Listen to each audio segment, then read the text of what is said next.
Hello বন্ধুরা, আসসালামু আলাইকুম। আশা করি সবাই ভালো আছেন। বন্ধুরা, আমরা ভাগ অঙ্ক করতে গিয়ে বিভিন্ন সমস্যার সম্মুখীন হই। সেরকমই একটি সমস্যা, নিঃশেষে বিভাজ্য করুন।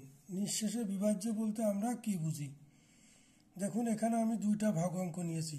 একটি 5 দিয়ে 25কে ভাগ করতে হবে, আর একটি 5 দিয়ে 27কে ভাগ করতে হবে। 5 দিয়ে 25কে ভাগ করলে 5 25-এর ভিতর 5 বাদ যায়, 5 5 25। এখানে দেখেন মিলে গেছে, ভাগশেষ কিছুই নেই। আরেকটি অঙ্ক দেখেন, 5 দিয়ে 27কে ভাগ করেছি, 5 27-এর ভিতর কয় বাদ যায়? 5 27-এর ভিতর 5 বাদ যায়, 5 5 25। 27 থেকে 25 বাদ দিলে 2 ভাগশেষ থাকে। তো বন্ধুরা, এখানে দেখেন ভাগশেষ নেই এবং এখানে ভাগশেষ আছে।